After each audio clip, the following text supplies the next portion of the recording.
As you may have heard, we faced a much publicized dilemma in putting this program together. Many of the things about Satanism are offensive, and putting on an offensive television show was not our aim, so the most gruesome scenes have been left out.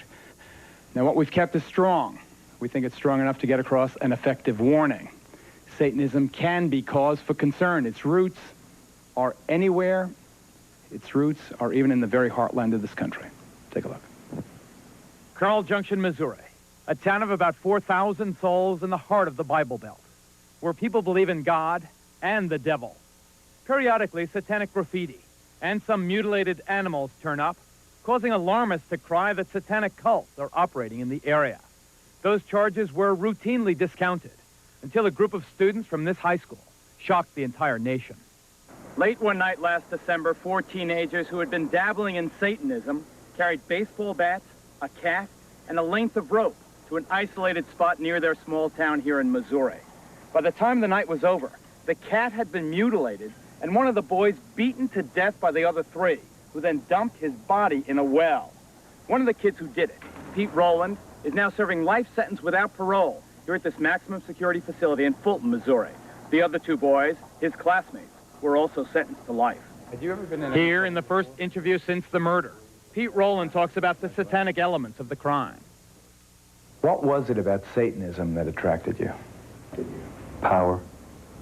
Just, you know, with power comes money, comes girls, just the feeling of people looking up to you, popularity. You're a good-looking guy, smart. Wouldn't you have those things anyway? It just seemed easier through the devil. The devil was the spur for this murder, which Pete confessed on this never-before-seen police videotape. Yes. Go ahead and show us what you did. Okay. And I got right through here, and I grabbed the over the hand, and I pulled him through to right here. So the victim, and he was still moaning a little bit and going, like kind of like that. Right this bat here, Pete. Okay, this is the bat that I threw. This is the 3rd bat. Quite a bit of blood and hair on this thing. You can see a lot of hair on the end of it. Who all hit him? Me, myself, Jim Hardy, and Ron Clement. It basically started out like with the killing of animals. Then there's always the heavy metal music, and drugs don't help. Sometimes I didn't feel like I was the master of my own body. Like something else kind of took over with inside of my mind. What took over? Just the violence, the devil, lust and greed for drugs, for money. Pete gradually withdrew from family life. That is probably one of the main things I noticed. He even got to where he avoided eating meals with us.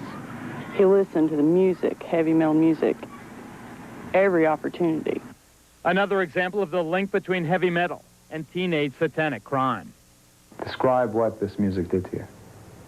It was kind of like in the way of when we killed animals, it was just like, it would just go, things would go through my mind, and I could see the thoughts, I could see me hurting someone, you know, torturing people, and just along with the words too. Some of it was just all hail Satan and ripping apart, severing flesh, gouging eyes, things like that, you know. And after you listen to this, you know, 3 or 4 hours a day, every day for, you know, years or months, and it can get to you. Why did you choose this guy as your victim? Why Steve? Just because he was a human. Just because we could deceive him easy. The boy deceived was 19-year-old Stephen Newberry, who then took the first of some 70 blows as his classmates swung their baseball bats. I kind of looked down and I heard a pop, and I knew what it was. And I looked up, and Steve's eyes were real big, you know. And he just said, you know, why me? Why me? And he just looked like he was really sad. And someone said, because it's fun, Steve. And then we just all just like vultures, you know. I mean, we just went in. It happened, you know. You hit him? Yes. In the head? Yes. How many times? A lot. And I look at my hands sometimes and I think, you know, Are these the hands that killed him? And I mean, I know they are, but it just doesn't seem like it, you know? I don't want, you know, I would never want to kill anybody again. I mean, right after we did what we did, I felt real empty inside. I felt like I could never love again, you know? I felt like a zombie. The devil double-crossed you. Yes. It just leads to your own destruction. How do you know that now? Look where I'm at, you know, look at my sentence. I mean, I'm in jail with life without parole. I feel very guilty that I didn't pay attention, that I didn't. There were some things that I saw that I feel like I should have paid attention to. I saw the album covers, and they're hideous. I just assumed that if they sell it, it's got to be okay. I saw satanic symbols on his bookwork, and I had spoken to him about it. Didn't mean anything, you know. I assumed it was a passing phase. I had my things when I was that age. I assumed that he had his. I assumed wrong. And I would advise anybody, if they see anything like that, to look into it. Don't ignore it. It doesn't pass. It's just something I'll never get over, ever. Parents, heed the advice of Pete Rowland's mom. Pay attention. Satanism is not a harmless fad or a passing phase in some of these kids' lives.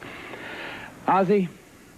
Yeah? I know that your lyrics are less excessive than groups like Slayer or Venom or Iron Maiden or some of the others, but still, for some reason, maybe it's because you've been around for so long, I see tattoos of your name on some of these, teenage devil worshippers' arms.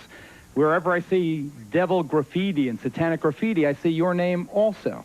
Do you feel a sense of responsibility, Oz?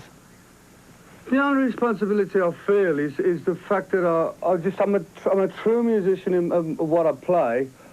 I don't want to make anybody start doing all this devil worship crap, because that's not my intention. Although I have sang on a few songs about the devil, you know, that's about it. You know, I don't want anyone to harm themselves. What about the issue of responsibility? What about the whole thing about guilt? Do you feel responsible? I don't feel guilty. I feel kind of persecuted by everybody, because I'm not a bad guy. My intentions are not to harm anyone. In fact, it's directly the opposite. Like when people come to my concerts, I want them to have a good, fun evening out, you know.